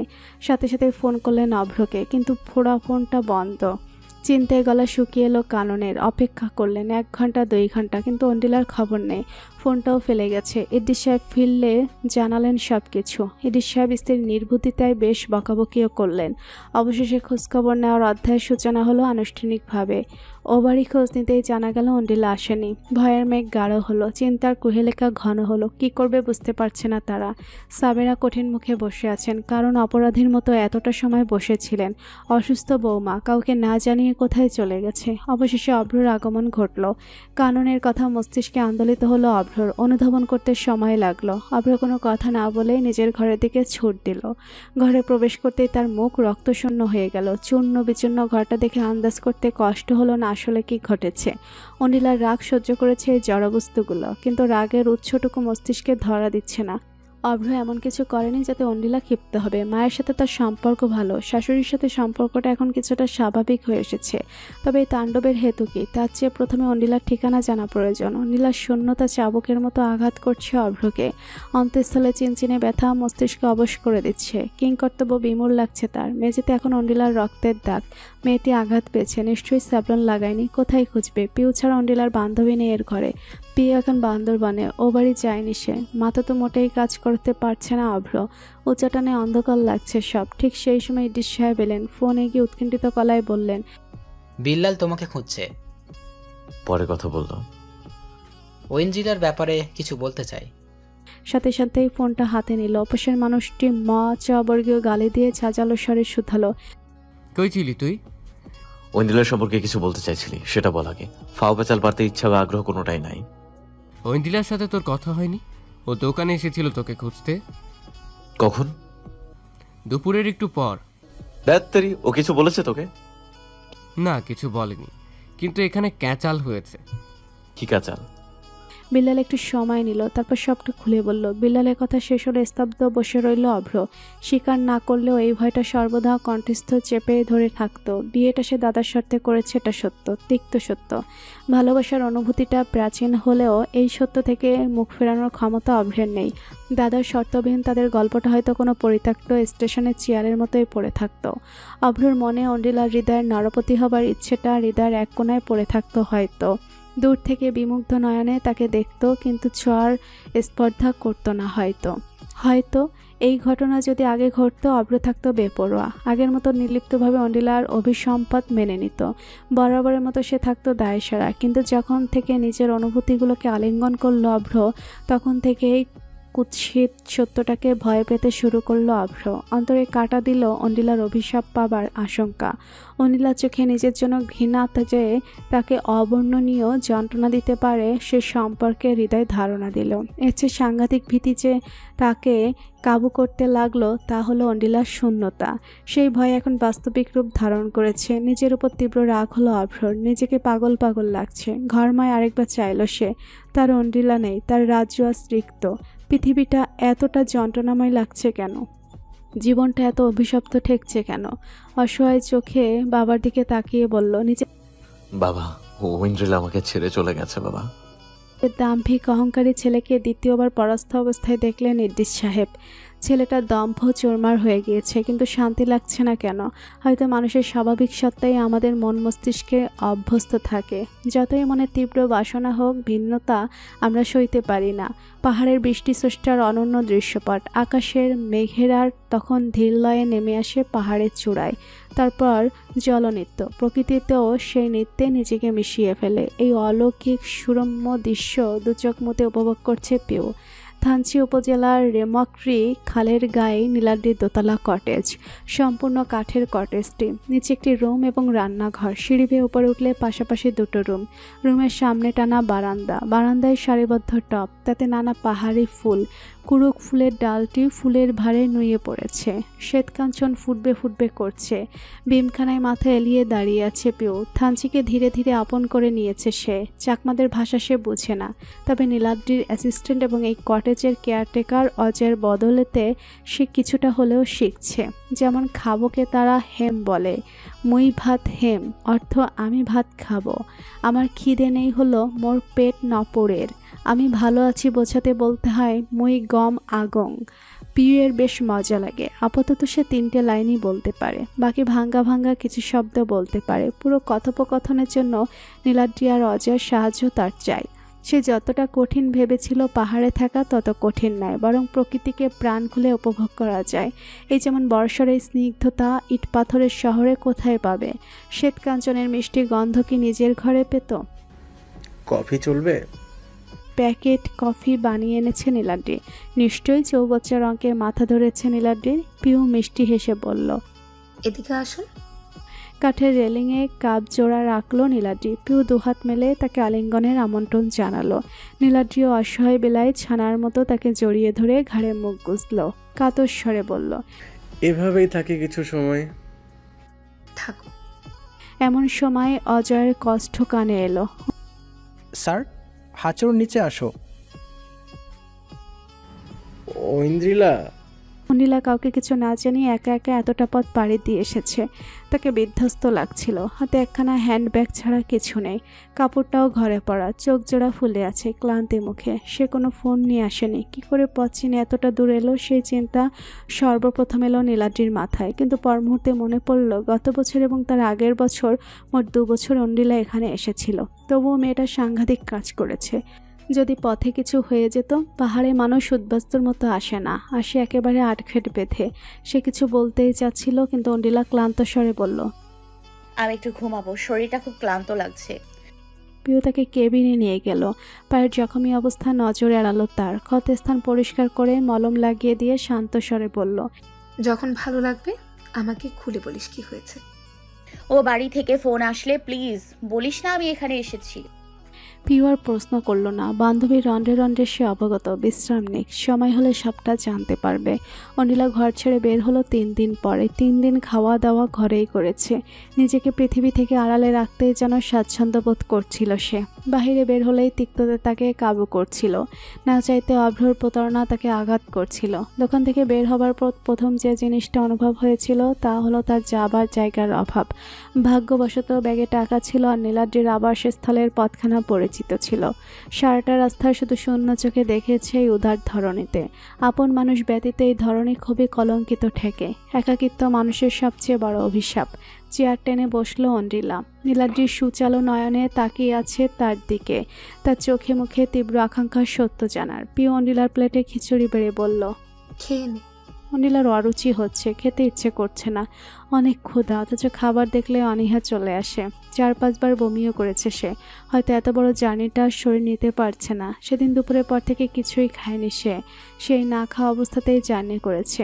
এই 3 দিন ওষুধও খাওয়া হয়নি। ওষুধগুলো বাসায় ফেলে এসেছে। নামও জানে না, অভ্র জানে। সব কিছু ঘুরে ফিরে অভ্রতেই আটকে যাচ্ছে। নীলাদ্রি গম্ভীর স্বরে বলল, মা ফোন করেছিল তোকে? তোকে না পেয়ে হন্যে হয়ে খুঁজছেন তারা। ও, তুই এখনো বলবি না তোর কি হয়েছে? অনিলা খিচুড়ি নাড়াচাড়া করতে করতে একরাশ অনীহা নিয়ে বলল, আমি ফিরবো না। কেন? হতভম্ব হলো নীলাদ্রি। সহজ গলায় উত্তর দিল অন্ডিলা, মিথ্যে মিথ্যে সংসার খেলা ভালো লাগছে না, ক্লান্ত লাগছে, একটু জিরিয়ে নি। পিউ তীক্ষ্ণ স্বরে বলল, মিথ্যে সংসার তো তোর নয় ঐন্দ্রিলা। এই ভুল ধারণা আমার এতদিন ছিল, ভেঙে গেছে। পিউ কিছু বলতে চাইলে নীলাদ্রি তার হাত চেপে ধরল। শান্ত স্বরে বলল, যত দিন ইচ্ছে তুই থাক এখানে। অভ্রের অবস্থা পাগল প্রায়। গত 5 দিন যাবৎ অন্ডিলাকে পাওয়া যাচ্ছে না। 5টা দিন 120 ঘন্টা। মিনিট হিসেব করলে তা 7200 মিনিট। সেকেন্ড হিসেব জানা নেই অভ্রর। শুধু এটুকু জানে সে অকথিত নরকে বাস করছে। পৃথিবীটা তার কাছে অগ্নিগ্রহের মতো ঠেকেছে। এই 5টা দিন পথহারা প্রতীকের ন্যায় শুধু অন্ডিলাকেই খুঁজছে। থানা, হাসপাতাল, মর্গ কিছুই বাকি রাখেনি, কিন্তু ফলাফল শূন্য। যাযাবরে সে শুধু এক স্থান থেকে অন্য স্থানে ঘুরে বেড়াচ্ছে অন্ডিলাকে। খাওয়া দাওয়ার কোনো খবর নেই। যখন বাসায় ফিরে তখন তাকে পরাজিত সৈনিকের ন্যায় মনে হয়। পরিশ্রান্ত, কাবু, দুর্বল। ওজন কমে গিয়েছে হয়তো। জানে না অভ্র। শুধু এটুকু জানে জীবনে বিতৃষ্ণা ছেয়ে গেছে। তিক্ত লাগে সব কিছু। নিঃশ্বাস তো নেয়, কিন্তু সে মৃতপ্রায়, ম্লান। ঘরে এসে অন্ডিলার ওড়নাটা জড়িয়ে শুয়ে থাকে। গন্ধটুকু মিলিয়ে গেছে। প্রতিটি কোণার স্মৃতিগুলো গলার কাটার মতো বিচ্ছে। বেঁচে থাকা এতটা কষ্টের হবে কখনো ভাবেনি। ফোন বাজছে অভ্রর। থানা থেকে ফোন এসেছে। আবার কোনো লাশ পেয়েছে কি তারা? এই অবধি 3 বার এমন আতঙ্কিত ফোন এসেছে। নিঃশ্বাস আটকে যায় এমন ফোনে। মনে হয় কেউ গলা চিপে ধরেছে। মর্গে যেয়ে স্বস্তি মেলে না, অন্ডিলা নয়। এখন আবার তেমন অনুভূতি হচ্ছে। কাপা হাতে ফোনটা ধরল। অপস থেকে চিকন কণ্ঠে এলো, জানালার ধারে হাঁটুতে মাথা টেকিয়ে বসে আছে অন্ডিলা। বৃষ্টিতে সদ্য ফোটা শ্বেতকাঞ্চন ফুলটা ভিজছে, যেন কোনো অবাধ্য কিশোরী। বৃষ্টিটা মোটেই ভালো লাগছে না অন্ডিলা। স্মৃতিগুলো কেমন জীবন্ত হয়ে যাচ্ছে। সেই বৃষ্টি ভেজা রাত, অন্ডিলার নিদারুণ আত্মসমর্পণ, পূর্ণিমাসে আকণ্ঠ ডুবে যাওয়া, অভ্র উষ্ণ বুকে ঠাঁই নেওয়া, উজাড় করে ভালোবাসার আকুতি জানানো, সব কিছুতে এখন তিক্ততা অনুভূত হয়। অভ্রর অধিকার বোধ, যত্ন, স্নেহ সব কিছুই নিছক স্বপ্ন মনে হচ্ছে। সেই সাথে তীব্র হাহাকার কাবু করে দিল কঠিন সিদ্ধান্তকে। স্বপ্নের এত সুন্দর হওয়া পাপ, মহাপাপ, দরজায় কড়া নাড়ছে কেউ। পিউ হয়তো মেয়েটা ভয় পাচ্ছে, বান্ধবীর হৃদয় ভাঙ্গন তাকে বিচলিত করছে। অন্ডিলা বুঝতে পারছে, তাই তো একটু পরপর খোঁজ নেওয়া। অন্ডিলাও বাধা দিচ্ছে না, শান্তিতে থাকুক সবাই। পৃথিবীর দুঃখগুলো না হয় তার জন্য তোলা থাক, মুঠোভর্তি দুঃখ অন্তরে পুষে অন্তর কঠিন হোক। দরজা ঠেলে কেউ ঢুকলো। অন্ডিলা পিছু চাইল না, সে পাহাড়ের চূড়ায় জমায়িত মেঘ দেখতে ব্যস্ত। পিউ চলে যাবে কয়েক পল বাদে, কিন্তু গেল না। মানুষটি তাকিয়ে আছে তার দিকে। অন্ডিলা না ফিরেই বলল, কিছু বলবি পিউ? ঐন্দ্রি। আকুতিময় চিরচেনা স্বরখানা শুনতেই টলমলে উঠল অন্তর। পেছনে ফিরতেই স্তব্ধ হয়ে গেল অন্ড্রিলা। সামনের মানুষটিকে ভোলার জন্য এতটা দূরে পাড়ি দেওয়া, সে তার সামনে দাঁড়িয়ে আছে, আকুল চোখে তার দিকে তাকিয়ে আছে। সেই চোখ জোড়ায় তীব্র তৃষ্ণা, আকুলতা, যন্ত্রণা। এমন মূর্ছানো লাগছে সুঠামদেহী ছেলেটাকে। কাছে আসতে নিলেই অন্ড্রিলা শীতল স্বরে বলল, তুই চলে যা অভ্র। বলেই চোখ জোড়া সরিয়ে নিল অন্ডিলা। অভিমানের কাছ থেকে যেন এমন প্রতিক্রিয়ায় আশা করেছিল অভ্র। অভিমান, অভিসম্পদ, তবুও মান ভাঙ্গাবে। ম্লান মুখখানা পরখ করল নীরব চোখে। 7টা দিন পর মেয়েটাকে দেখছে সে। ক্লান্ত বিষণ্ণ ভঙ্গিতে বসে রয়েছে সে। সৌন্দর্য মলিন হয়ে গেছে, চোখে বিষাদের মেঘ মেদুর। বেদনার সুরটা চাবুকের মতো প্রহার করল যখন অন্ডিলা ছোট একটা নিঃশ্বাস ছেড়ে মিলান স্বরে বিদ্যুৎ টেনে বলল, আমি তোর মতো অভিনয় করতে পারি না, আমার সময় লাগবে নিজেকে গুছিয়ে নিতে। হৃদয়ে ছড়িয়ে পড়ল শূন্যতা। ভেতরে তীক্ষ্ণ যন্ত্রণা তীব্র রূপ নিল। মুখে ফুটে উঠল তীব্র বেদনার ছাপ। অভ্র পরাস্ত, হেরে যাওয়া সৈনিকের মতো হাঁটু গেড়ে বসে পড়ল তার পায়ের কাছে। ব্যাকুল স্বরে বলল, প্লিজ ঐন্দ্রি, এমন নিষ্ঠুর হইস না। তুই ছাড়া আমি আমাকে কল্পনাও করতে পারি না। বলেই তার হাতখানা ছুঁতে চাইল। এবার অন্ডিলা তার দিকে তাকালো, ব্যথতুর দৃষ্টি। হাতখানা সরিয়ে দিল। নির্লজ্জ বেহার হৃদয়টা আবারও দুর্বল হবার ছুতো খুঁজছে। মূর্ছানো প্রণয় ফুলটা বাঁচার আকুতি জানাচ্ছে। চোখগুলো টলমলো হয়ে উঠল অন্ডিলার। মুখে ফ্যাকাশে হাসি এঁকে বলল, আমি নিষ্ঠুর? সত্যি কি তাই? অভ্র উত্তর দিতে পারল না। অন্ডিলার চোখ ভিজে এলো। এতটা দিন খুব কষ্টে নিজেকে সামলেছিল, বুঝিয়েছিল, সান্ত্বনা দিয়েছিল। আজ সব ধৈর্যের বাঁধ ভেঙে গেল। অভিমান বিষাদ সিন্ধু স্রোতের রূপ নিল। বুকের মাঝে আগলে রাখা ঝড় তাণ্ডবদের মুক্তি দিল সে। অশ্রু মিশ্রিত স্বরে বলল, বলেছিলাম তোকে অভ্র, আমার দ্বারা দ্বিতীয়বার বিশ্বাস ভাঙার যন্ত্রণা সহ্য করা সম্ভব না। আমি ঠকতে চাই না, অথচ আমি আবার ঠকে গেলাম অভ্র। আমি আবার বিশ্বাস করে ঠকে গেলাম, আবার ভালোবেসে ঠকে গেলাম। ঠকতেই যখন হবে, তবে কেন আমাকে স্বপ্ন দেখালি? কেন মিথ্যে ভালোবাসার চোরাবালিতে আটকালি? কেন? আমি মানছি, আমি সে সময় বিয়েটা টাকার জন্য করেছিলাম। দাদা যদি শর্ত না ছুড়তেন আমি কখনো বিয়ের জন্য হুতলা হতাম না। মানছি সংসার জীবনে আমি টাকার লোভে পা দিয়েছি, অন্যায় করেছি, পাপ করেছি, আমি সব মেনে নিচ্ছি। কিন্তু তোর প্রতি আমার ভালোবাসায় খুঁত নেই, কখনো ছিলও না। কারণ আমার জীবনে নারী, প্রেয়সী, স্ত্রী সবকিছুই তুই। আমার ভালোবাসায় কোনো প্রতারণা নেই। আমি তোকে সত্যি ভালোবাসি। অভ্রের মুখে ভালোবাসির কথাটা শোনার জন্য তীব্র পিপাসু অন্ডিলা, অথচ আজ সেই কথাটাই ভরসা পাচ্ছে না। ভৎসনা করে বলল, তাহলে আমি কেন দেখতে পাচ্ছি না? আমি কেন শুধু লোভ আর স্বার্থপরতা দেখছি? কেন আমার কাছে সব মিথ্যে লাগছে? কেন?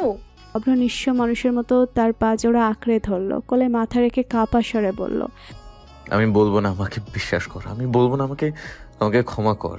তুই ঘৃণা কর আমাকে, আমাকে মার, কার, যা খুশি কর, শুধু আমাকে ছেড়ে যাস না ঐন্দ্রিলা। আমি বাঁচবো না। এতদিন আমি ভাবতাম তুই আমার পুতুল আর আমি তোর অধিপতি। ভুল, আমি ভুল ছিলাম। তুই আমার রানী, আমি তোর সামান্য দাস। তোর শাস্তে আমি মাথা পেতে নিব। শুধু আমাকে তোর জীবন থেকে মুছে ফেলিস না। আমি তোকে ভালোবাসি, খুব ভালোবাসি। পায়ে গরম তরলের অনুভূতি হলো অন্ডিলা। অভ্র কাঁদছে। একটা মানুষ কি এতটা অভিনয় করতে পারে? কিসের জন্য? টাকার জন্য? নিজের কেবিনে পঙ্গপাল বসে আছে।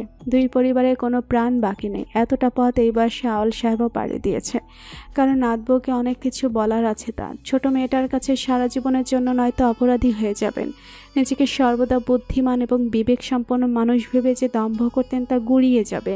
ধুলো থেকেও নিকৃষ্ট হয়ে যাবেন নিজের কাছে। এদিকে সালাম সাহেব নীলাদ্রিকে অকথ্য ভাষায় গালাগাল করছেন।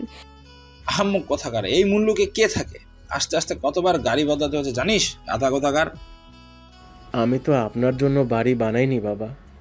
নিরুদ্বেগ কণ্ঠ নীলাদ্রির, ফলে সালাম সাহেব আরও চেতে গেলেন। তা বানাবি কেন, গাধার বাচ্চা?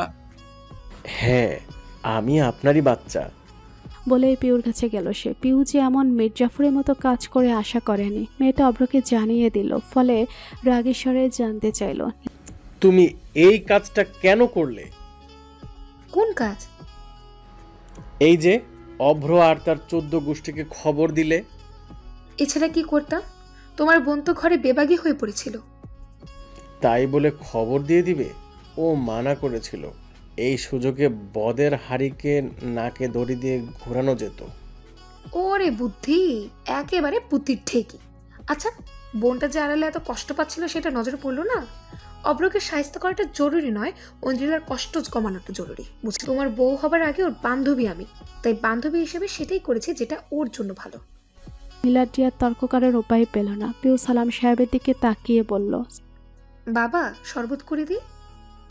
দাও তো পিউমা, শরীর ব্যথা হয়ে গেছে এত জানিতে, একটু রিফ্রেশ লাগবে, দাও তো দাও। সাবেরা ঝাঁচিয়ে উঠল, তুমি কি এখানে শীতের ছুটি কাটাতে এসেছো? মেয়ের রুমে তো অভ্র গেল, এখনো আসলো না। কতটা সময় কেটে গেছে জানা নেই। বৃষ্টি থেমে গেছে। সাদা পেজো মেঘ বেরিয়ে এলো কৃষ্ণ মেঘের আড়াল থেকে। এক ভঙ্গিতে বসে রয়েছে অন্ডিলা। অভ্র এখনো তার পা ধরে রেখেছে। ক্লান্ত স্বরে বলল, তুই চেয়েছিলি আমার অশ্রুরা যেন তোর হয়, অথচ দেখ আমার চিরকালের অশ্রুর কারণ হয়ে গেলি তুই। অনিলা শ্রান্ত বিলাপে চন্ন বিচন্ন হলো অভ্রর হৃদয়। মেয়েটির সম্পূর্ণ অধিকার কাছে অভিসম্পাতের, কিন্তু এই প্রথম মেয়েটির অশ্রু তাকে আঘাত করছে। চিরটা কাল মেয়েটির অশ্রুর আধিপত্য চেয়েছিল, কাঁদাতে চেয়েছিল কারণে অকারণে। আজ সব কিছুই অভিশপ্ত লাগছে। অনিলার অশ্রুর কারণ হওয়া কতটা যন্ত্রণার হাড়ে হাড়ে টের পাচ্ছে যেন। অভ্র জোর করে তাকে বুকের সাথে মিশিয়ে রাখলো। আকুতিময় স্বরে বলল, আমার গর্দান তোকে শুপেছি, তুই যে শাস্তি দিবি মাথা পেতে নিব, কিন্তু আমাকে ছেড়ে যাস না প্লিজ। উত্তর দিতে পারল না অন্ডিলা। মাথাটা দুলে উঠল। চোখের সম্মুখে নেমে এলো নিগুড় অন্ধকার।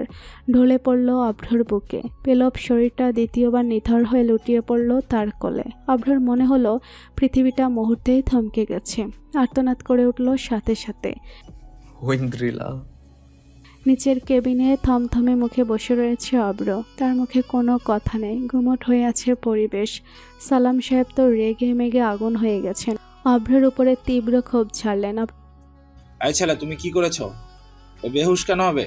নিশ্চয়ই তুমি এমন কিছু করেছো যে অঞ্জলির মাথায় চাপ পড়েছে।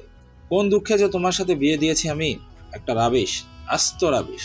অভ্রর হাত কাঁপছে। অনিলার সব রিপোর্ট নর্মাল আসার পরও কেন এমন বেহুশ হয়ে গেল? না চাইতেই আবার মানসিকভাবে আঘাত করে বসলো কি সে? অভ্রের পর সালাম সাহেবের টার্গেট হলো নীলাদ্রি। এই গাধার বাচ্চা গাধা, তোর অ্যাসিস্ট্যান্টটা কই? একটা গাধা আর এক গাধাকে অ্যাসিস্ট্যান্ট বানিয়েছে। ওকে আমি থাপড়ে সোজা করে দেব। বললাম স্বাস্থ্য কেন্দ্রে নিয়ে যাব, না বদ্যি ধরে এনেছে। আমার মেয়ের যদি কিছু হয় আমি তোকে, অভ্রকে আর তোর অ্যাসিস্ট্যান্টকে, গাধাকে দেখে নেব। পায়চারি করছে নীলাদ্রি। মেজাজ অত্যধিক খারাপ হচ্ছে। কটেজ থেকে স্বাস্থ্যকেন্দ্র একটু দূরে। বদের হাটে অজয়টা একটা মারমাবদ্ধ ধরে নিয়ে এসেছে। বৃদ্ধ ছোটখাটো মহিলা, মুখে বৈধক্যের ছাপে চোখ দেখা যাচ্ছে না। মহিলার বয়স নাকি 86 বছর। তার চিকিৎসা জ্ঞান এতটাই প্রসিদ্ধ গ্রামে যে সবার মুখে মুখে এক কথা, মাংখাই সব রোগ ছাটাপোটা করে ভাগায়।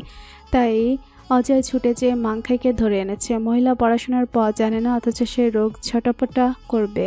আহাম্মকের শিরোমণি অজয়ের মাথা থেকে এমন বুদ্ধি আসবে? সালাম সাহেব এদিকে চোটে তাণ্ডব করছেন। নীলাদ্রিও মনে মনে গুনে গুনে 10টা গালি দিল অজয়কে। এর মাঝে পিউর সাথে মাংখাই নেমে এলো নিচে। মহিলার মুখখানা থমথমে, সবার মাঝে আতঙ্ক। সাথে সাথে অভ্র আগে ছুটলো তার কাছে। উদ্বিগ্ন স্বরে শুধালো, ঐন্দ্র কেমন আছে? মহিলা একটু সময় নিয়ে গুরু গম্ভীর স্বরে মারমা ভাষায় কিছু বলল। তার মুখভাব দেখে আতঙ্কিত হলো সবাই। শুধু অজয়ের মুখে আনন্দের বলিরেখা দেখা গেল। উৎফুল্ল স্বরে ভাঙ্গা বাংলায় বলল, স্যার আপনি মা হবেন। নীলাদ্রি চেতে উঠে বলল, এই কথা, আমি মা কি করে হব? আমি কি মহিলা নাকি? ছাগল কোথাকার! তোমাকে সাঙ্গু নদীতে নিয়ে গিয়ে দিনে 10 বার চুবাবো, তবে যদি তোমার বুদ্ধি খুলে। সালাম সাহেব ক্ষিপ্ত স্বরে বললেন, যেমন গাধা তেমন তার অ্যাসিস্ট্যান্ট। অজয় মাথা নাড়িয়ে তাকে বোঝাতে চাইলো, কিন্তু নীলাদ্রি সেই সুযোগ দিল না। মন ভরে তাকে ছাড়লো দুজন। এর মাঝে পিউ তাকে থামিয়ে বলল, তুমি মামা হতে চলেছ বুদ্ধির ঠিকই। ও বোঝাতে চাইছে অঞ্জিলা মা হতে চলেছে। অঞ্জিলা মা হতে চলেছে কথাটার মাঝে কি যেন ছিল। নিমেষেই নিচের কেবিনে খুশির লহর বয়ে গেল। অভ্রর দৃষ্টি ঝাপসা হয়ে উঠল। বুকের ভেতর উত্তাল অনুভূতিগুলো বেসামাল হয়ে গেল। এক মুহূর্তে না দাঁড়িয়ে ছুটে যেতে নিল উপরে, কিন্তু বাধা দিলেন আওয়াল সাহেব। গম্ভীর স্বরে বললেন, আমি নাট বউয়ের সাথে কথা বলবো। অন্ডিলা একাকী ঘরে বসে আছে, তার হাতখানা পেটের উপর। তার ভিতর একটি ছোট্ট প্রাণ বেড়ে উঠছে। অনুভূতিটা এতটা স্নিগ্ধ মোলায়েম যে বোঝানো সম্ভব নয়। আনমনেই যত্নশীল হয়ে যাচ্ছে সে। চিন্তা হচ্ছে এতটা জার্নি করা কি ঠিক ছিল? ভাবাচ্ছে তাকে ছোট জান তার অংশ। আসবো? পৌরস্বরে শুনতেই উঠে বসল সে। দাদাজান প্রবেশ করলেন ঘরে। চেয়ার টেনে বসলেন একটু দূরে। গম্ভীর স্বরে শুধালেন, কেমন আছো নাট বউ?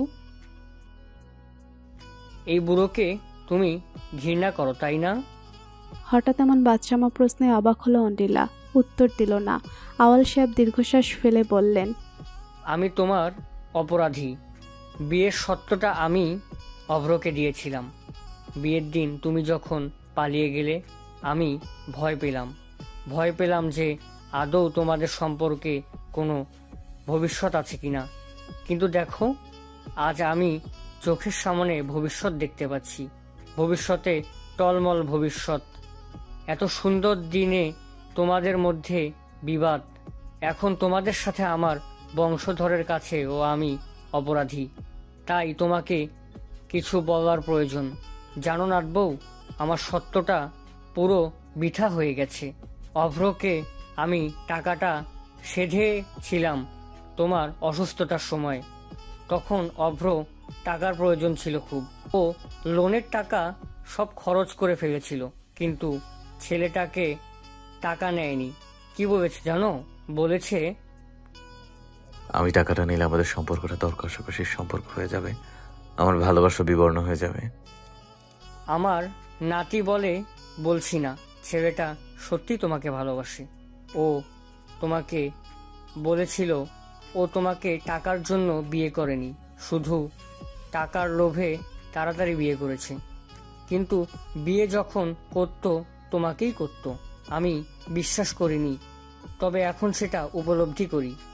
ছেলেটি তোমাকে কত ভালোবাসলে নিজেকে ভাঙতে পারে আমি দেখেছি।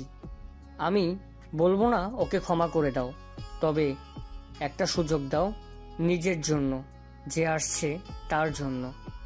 খুব শান্ত স্থিরভাবে কথাগুলো বললেন দাদাজান। অন্ডিলা কিছুই বলল না, শুধু শুনল। দ্বিধান্বেষী হৃদয় সিদ্ধান্ত নিতে পারছে না। অভ্র যা করেছে এত জলদি সব ভুলে যাওয়া সম্ভব? দাদাজানের সাথে কথা বলার পরপরই প্রবেশ করলো অভ্র। অন্ডিলা বিছানায় হেলান দিয়ে বসে আছে, খুব ক্লান্ত দেখাচ্ছে তাকে। শূন্য দৃষ্টি বাহিরের দিকে। অভ্র বিছানার কাছে এসেই দাঁড়িয়ে গেল। জড়িয়ে ধরতে ইচ্ছে হলো মেয়েটিকে। ইচ্ছে হলো পৃথিবীর সব আনন্দের খোরাক তার পদতলে বিছিয়ে দিতে, তার দাস হয়ে তার সব অভিমান কষ্টের ভার বয়ে নিয়ে। কিন্তু সে সুযোগ দিল না অন্ডি। ম্লান স্বরে বলল, আমি বাড়ি যাব। কথাটা শুনতে অভ্রর মনে হলো প্রাণে পানি ফিরল। হাঁটু গিরে বসলো ঠিক তার সামনে। আকুতি ভরা টলমলে স্বরে বলল, সত্যি? হ্যাঁ, তবে এটা যদি ভেবে থাকিস যে আমি তোকে ক্ষমা করে দিয়েছি, তাহলে ভুল ভাবছিস। আমি শুধু আমাদের দ্বিতীয়বার সুযোগ দিতে চাই, কারণ যে এসেছে তার তো কোনো দোষ নেই। তোর শাস্তি সে কেন পাবে? অভ্র চুপ করে অপরাধীর মতো দাঁড়িয়ে রইল। একটা সান্ত্বনা, তার পুতুল তার কাছেই থাকবে। শুধু ভালোবাসাটা মলিন হয়ে গেছে। অভ্র মনে মনে সিদ্ধান্ত নিল, সে তার অভিমানীর মান ভাঙাবে, ভাঙাতেই হবে। আজকের সকালটাই অন্যরকম। সোনালি রোদের কিরণে কেমন খুশি খুশি মেজাজ। আজ ডাক্তারের কাছে যাবে অভ্র এবং অন্ডিলা। আল্ট্রাসোনোগ্রাম করা হবে অন্ডিলার। বান্দরবন থেকে আসার পর টেস্ট করে কনফার্ম হয়েছে তারা। সাবেরার পরিচিত একটা ভালো ডাক্তারের সাথে আজ যাবে তারা। বান্দরবন থেকে আসার পর থেকে অন্ডিলা তীব্র শীতল হয়ে গিয়েছে, না পারতে কথা বলে না সে। রাতে ঘুমানোর সময় বুকে শোবার বাহানা করে না, কিন্তু অভ্র সব মেনে নিয়েছে। সে প্রচেষ্টা ছাড়ছে না, পারলে হৃদয় অর্পণ করতেও তার চরণে। বাইক বেচে দিয়েছে, একটা সেকেন্ড হ্যান্ড গাড়ি কিনেছে সে, যেন কোনো সমস্যা না হয় অন্ডিলার। গাড়ির দরজাটাও খুলতে দেয় না অন্ডিলাকে। অন্ডিলা তবুও নীরব। 3 জনের পর অন্ডিলার সিরিয়াল এলো। ডাক্তার একজন বৃদ্ধ মহিলা চশমার ফাঁক থেকে অন্ডিলাকে দেখে বলল, এই প্রথম আল্ট্রাসাউন্ড? জি। আচ্ছা শো, আর তুমি বাইরে যাও। অভ্রকে বাইরে যেতে বলায় সে কপাল কুঁচকে ফেলল। কেন? তুমি এখানে থাকবে নাকি? হ্যাঁ, আমার বাচ্চার হার্টবিট শুনবো আমি। কি অদ্ভুত, পুরুষরা তো থাকে না বাবা। আমি থাকবো। আমার বউয়ের আল্ট্রাসাউন্ড হচ্ছে, অন্য মহিলারটা দেখছে নাকি? অ্যাসিস্ট্যান্ট হেসে ফেলল। ডাক্তার বিপাকে পড়ল। অন্ডিলা বিরক্ত হয়ে বলল, থাক, বাদ দেন তো, থাকুক। ডাক্তার হাল ছেড়ে বলল। তিনি তার কাজ শুরু করলেন। স্ক্রিনে অন্ডিলার পেটের ভেতরে ছোট কিছু দেখা যাচ্ছে। অভ্র ভালো করে দেখতে চেষ্টা করলো। সে অন্ডিলার হাত আঁকড়ে ধরল। তার হাত কাঁপছে। ধীরে ধীরে ডাক্তারের চোখ মুখ কুঁচকে এলো। চিন্তিত স্বরে বলল, আপনারা প্রস্তুত তো? কিসের জন্য? অন্ডিলা অবাক প্রশ্নে মহিলা ডাক্তার কিঞ্চিত চিন্তিত মুখে বললেন, ট্রিপলেটের জন্য। আমি তো 3টে আলাদা হার্টবিট শুনতে পাচ্ছি। 1, 2, 3। 3টে? আপনার ভুল হচ্ছে না তো? কি বলছো মেয়ে? আমি কি আজকের ডাক্তার? 25 বছর এই লাইনে। ডাক্তারের কথা শুনতেই তড়া করে তীক্ষ্ণ দৃষ্টিতে চাইল সে অভ্রর দিকে। অভ্রর চোখ মুখ উজ্জ্বল, আনন্দ যেন ঠিকরে পড়ছে। অন্ডিলার চাহনের মর্মার্থ বুঝতে অসহায় স্বরে বলল, আমার দোষ নেই। ডাক্তার বিড়বিড় করে বললেন, স্ট্রেঞ্জ। এবার সাউন্ড বাড়িয়ে দিলেন। ছোট কিন্তু স্থির হার্টবিট শুনতে পেল অভ্র। তার চোখ ভিজে এলো। অন্ডিলার হাত ধরা হাতের বাঁধন আরও শক্ত হলো। ডাক্তার বলল, বংশে যমজ বা ট্রিপলেটের হিস্ট্রি আছে? 14 গোষ্ঠীতে নেই। এটা খুব ইউনিক, জানেন তো? আপনারা কি প্রস্তুত? কারণ ট্রিপলেট জন্ম দেওয়া পালা খুব কঠিন। অনিল আবার কিঞ্চিত ভয় পেল। চিন্তার মেঘ নেমে এলো মুখে, কিন্তু অভ্র আত্মবিশ্বাসী স্বরে বলল, আমি সামলে নেব ইনশাল্লাহ। 3টে বাচ্চার কথা শুনে পরিবারের সবাই উৎফুল্ল হয়ে উঠল। বেশি উৎফুল্ল হলেন সালাম সাহেব। তার ধারণা তার পাল্লা ভারী হচ্ছে। আওয়াল সাহেব খুশিতে গদগদ। বারবার কেঁদে উঠছেন বৃদ্ধ মানুষটি। কানন এবং সাবেরার নজরদারি বেড়ে গেল। এরা পারে না অন্ডিলাকে মাথায় তুলে রাখতে। রুম বদলে নিচে নিয়ে আসা হয়েছে, কিন্তু অভ্র সবার উদ্দেশ্যে বলল, আত্মবিশ্বাসী স্বরে বলল, আমার বউয়ের খেয়াল আমি রাখতে পারবো, এত উত্তেজনার প্রয়োজন নেই। কথাটা ফলেও গেল। প্রথম 3 মাসে অন্ডিলার খাবারের প্রতি তীব্র অনীহা এবং অরুচি দেখা গেল। সে কিছুই খেতে পারে না, যা খায় উগড়ে দেয়। এমনও হয়েছে সে পানিও বমি করেছে। এই পুরো মুহূর্তগুলোতে অভ্র তার পাশে ছিল। সে উদ্বিগ্ন হতো, ব্যাকুল হতো, কিন্তু প্রকাশ করতো না। যা খেতে ভালোবাসে অন্ডিলা, সেটাই তার সামনে এনে দেবার চেষ্টা করলো। একদিন রাত 3:30টার সময় চটপটি খাবার বায়না করলো অন্ডিলা। অভ্র সাথে সাথে ফোন করলো বিল্লালকে। রাত 3:30টায় এক দোকান খুলিয়ে চটপটির জিনিসপত্র কিনে আনলো। ইউটিউব দেখে দেখে সেটা বানানোর চেষ্টা করলো। সারা রাত কাটলো এভাবেই। অবশেষে সকাল 10টায় চটপটি পরিবেশন করা হলো। অন্ডিলা 1 চামচও খেতে পারলো না, বমি করে ভাসিয়ে দিল। কিন্তু কোনো অভিযোগ নেই অভ্রর। অন্ডিলা অবাক হয়ে ছেলেটার ধৈর্য দেখে। এই ছেলেটা কি সে যে কলেজের সামনে মারপিট করে বলতো? ভালোবাসা একদম বের করে দিব। হাসি পায় অন্ডিলার। অভিমানের দেওয়ালটা কমতে লাগলো ধীরে ধীরে। কিন্তু এত বড় অন্যায়ের শাস্তি তো এত কম হলে হয় না। তাই নিজেকে কঠিন বানিয়ে রাখলো সে। ধীরে ধীরে পেটখানা বড় হতে লাগলো অন্ডিলা। ভারী হয়ে যাচ্ছে পা, হাঁটতে কষ্ট হয়। যত দিন যাচ্ছে ভেতরে লালিত 3টে প্রাণ বলিষ্ঠ রূপে নিজেকে জানান দিচ্ছে। এই তো সেদিন রাতেই ঘুম ভেঙে গেল অন্ডিলার। পেটে তীব্র ব্যথা অনুভূতি হলো। ছোট ছোট পায়ে জোর অনুভূতি হলো। সেই লাথিতে ঘুম ভেঙে গেল অভ্ররও। অভ্রর এই কদিনে একটা স্বভাব, ঘুমাবার সময় অন্ডিলার পেটে হাত রেখে ঘুমায়। পরপর 3টা লাথিতে ঘুম ভেঙে গেল। উঠে বসে নিষ্পলক তাকালো অন্ডিলার দিকে। অন্ডিলার চোখ মুখ চকচক করছে। অবিশ্বাস্য দৃষ্টি তার পেটের দিকে। অভ্র পেটের কাছটায় মুখ নিয়ে শুধালো, আমা তুমি কি বাবার কণ্ঠ শুনতে পাচ্ছ? সাথে সাথে আরেকটা লাথি অনুভূত হলো। অভ্রর গলা ধরে গেল। অজস্র চুমু খেলো পেটে। ধীর স্বরে বলল, বাবা তোমাদের অপেক্ষায় অধীর হয়ে আছে আম্মু, তাড়াতাড়ি এসো। কিন্তু ঋতু বদলের ছোঁয়ায় প্রকৃতি নতুন সাজে সাজতে ব্যস্ত। মানুষের জীবন তীব্র গতিতে চলমান। ঝরাপাতার গাছে এখন ফুল ধরেছে। শীত, বসন্ত, গ্রীষ্ম শেষে বর্ষা নেমে এসেছে ধরণীতে। ঘাসফড়িংয়ের দাপাদাপি ঘাসের উপর বিদ্যমান। দেখতে দেখতে 37 সপ্তাহ কেটে গেছে।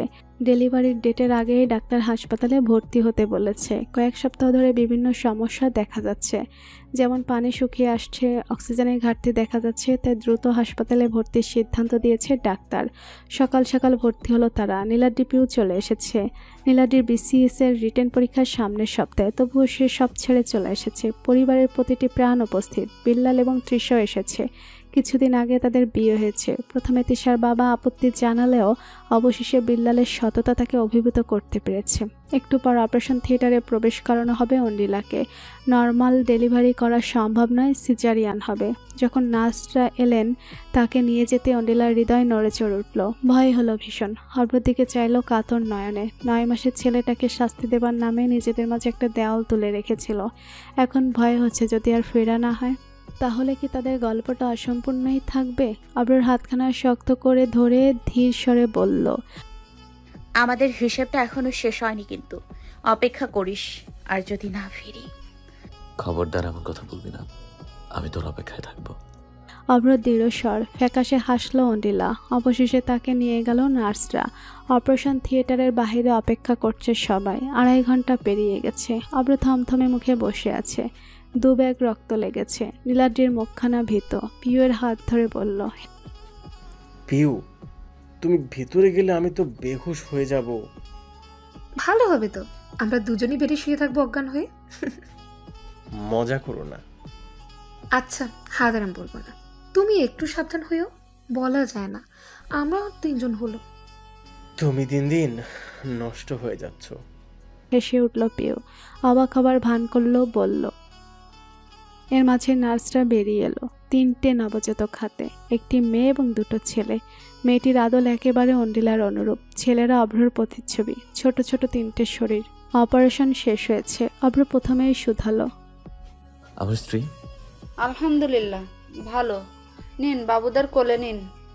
অভ্র মেয়েকে কোলে নিল। তুলতুলে শরীরটা কোলে নিয়ে পৃথিবীর সর্বসুখী মানুষের তালিকায় উত্তীর্ণ হলো যেন সে। সালাম সাহেব নাতিকে কোলে নিয়ে বলল, অবশেষে নানা হয়েই গেলাম ইদ্রিস ভাই। আসলে থেকে সুদের মায়া তো অনেক। ঠিক সালাম ভাই। আওয়াল সাহেবের জীবনচক্র আজ পূর্ণ। একটু পর আজান দেওয়া হলো বাচ্চাদের উদ্দেশ্যে। বাচ্চাদের নাম রাখা হলো জিহান, দিহান এবং অথই। অভ্র অনুমতি চাইল অন্ডিলাকে দেখার। অনুমতি পেতেই ছুটে গেল সে। ক্লান্ত ব্যথাতুর মুখখানায় চুমু খেল অভ্র। অন্ডিলা চোখ মেলে চাইল। চাহনি খুব ক্লান্ত অমলিন স্বরে বলল, বাবুরা কেমন হয়েছে? সুন্দর। আমি কিন্তু ফিরেছি। ধন্যবাদ। শুধু ধন্যবাদ? তোর জন্য আমার প্রাণ হাজির। শুধু বল একবার। হৃদয় নিংড়ানো প্রেম নিবেদন। যথাজ্ঞা মহারানী। 4 দিন পর বাসায় আনা হলো অন্ডিলাকে। 3টে বাচ্চা সামলানো কি মুখের কথা, কিন্তু শাশুড়ি এবং মা থাকা একটু সহজ হচ্ছে। এদিকে অব্রত আছে, মেয়ে ভক্ত বাবা।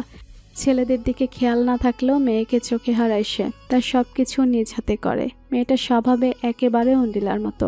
না কুচু, জেদি।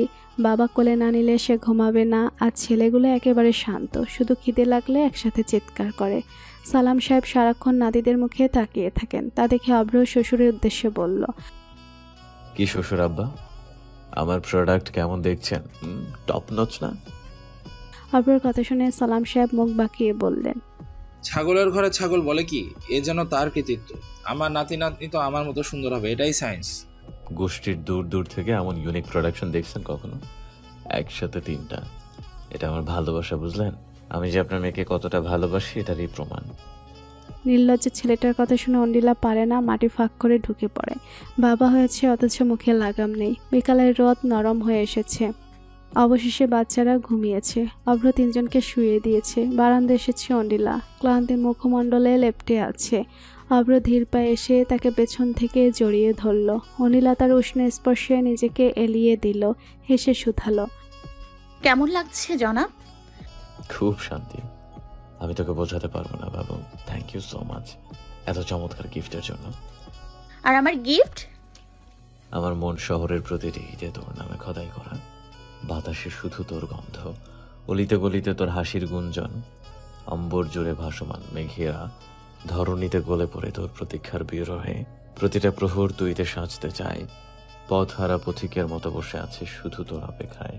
এই ছেঁড়া নোটের উদাসীন মন শহরে নিমন্ত্রণ জানালাম, আসবি কি? অব্র হাসলো, তাকে ছেড়ে হাঁটু গেড়ে হাত বাড়িয়ে গাঢ় স্বরে বলল। হেসে উঠল অন্ডিলা। এই ছেলেটার উপর কি আর অভিমান করে থাকা যায়? যে হৃদয় নিংড়ে নিয়ন্ত্রণ জানায়, সেই মন শহরের নিমন্ত্রণ কি ফেরানো সম্ভব? অন্ডিলা পারল না। অবশেষে ছেঁড়া নোটের মন শহরে নিমন্ত্রণ অকলুষিতভাবে গ্রহণ করল আমড়া কাঠের ঢেকে। চলতে থাকতো তাদের টক ঝাল মিষ্টির গল্পটি।